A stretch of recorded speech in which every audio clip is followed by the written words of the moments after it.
If you want to get advice, leave us a message, ask a question. Go to speakpipe.com/good guys. Keep it brief. Brevity is key. We don't want to hear your what are your nutses. They're not great.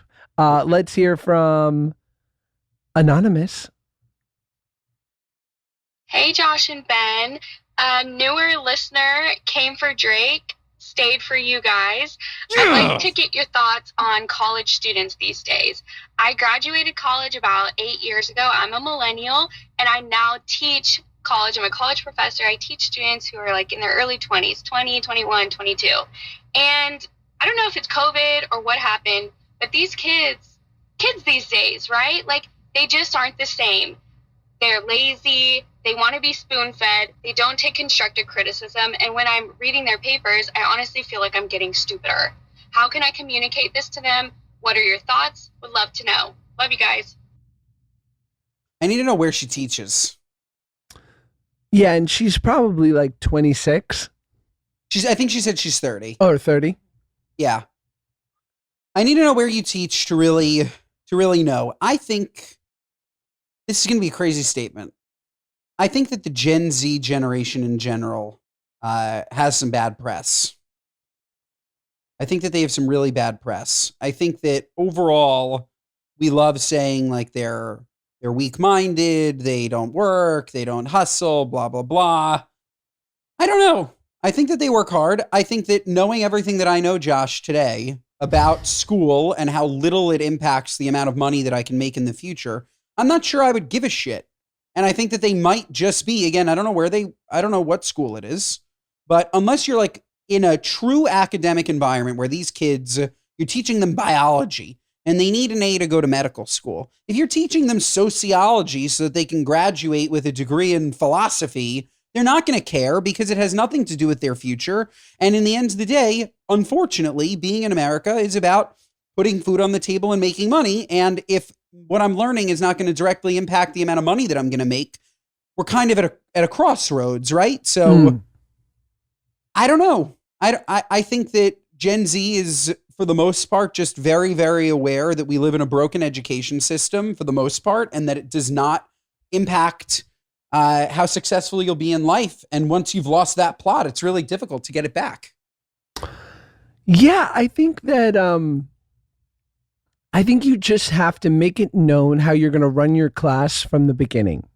And if people have trouble with that, then they can choose another class. But if it's within reason, like, this is how I'm going to account for your grades and what I expect from you. This is the kind of feedback I'm going to be giving in this way. I have a friend who teaches college in Florida, and he basically says from the beginning, like, this is how I'm going to address you. Like, and if you have an issue with it, like, bring it to me now and we can talk it through. But like, I'm just going to use like generalized ways that we've used for millennia of addressing the people in the class, as I know that has, can be an issue for certain people.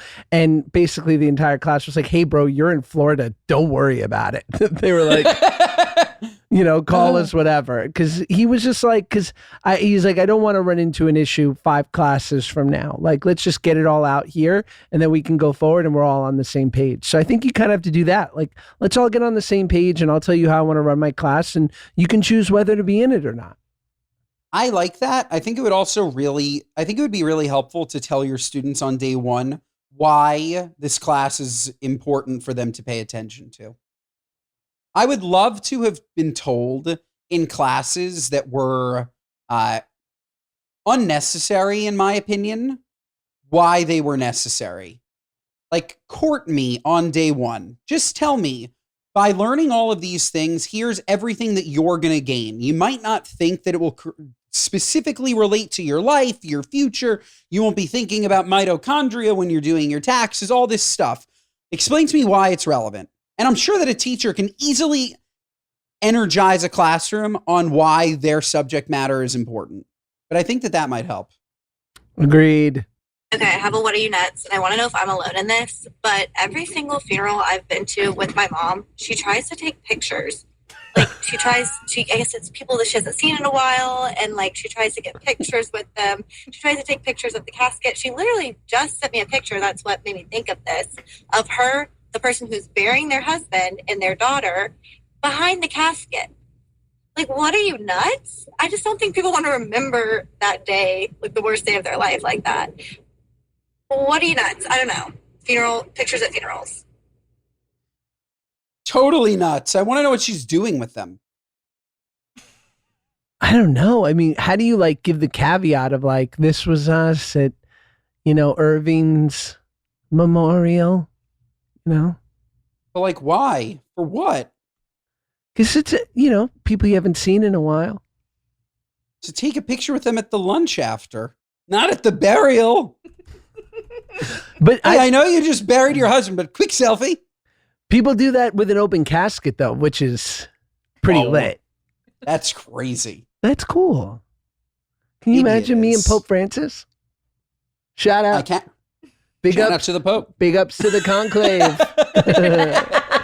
This is going to get so much likes at the conclave. Big ups to me and P-Dog. P-Fran. P-Fran, man. P-Fran. That's pretty good. I want to be in a conclave, man. Sure. I would crush a conclave. Yeah. Just wait till they find out you're Jewish. I know. Can't hear you, busy conclaving. Like, can you imagine? Can you imagine that? Like, sorry, out of office at a conclave. Can you imagine the Cardinals' emails right now?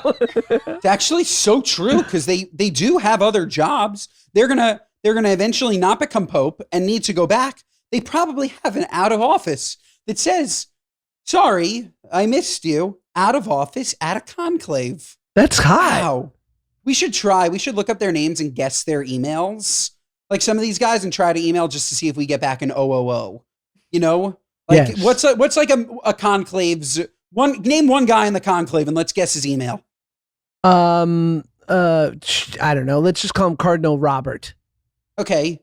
Cardinal.robert at cardinalsofamerica.com. Yeah. Or maybe he's fun and it's Bobby Cards. Bobby Cards at Vatican.net.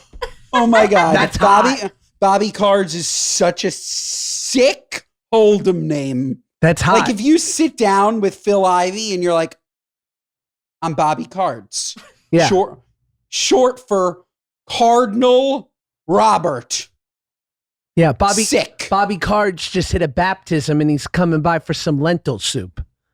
Bobby Cards just hit a baptism and just flopped a straight flush.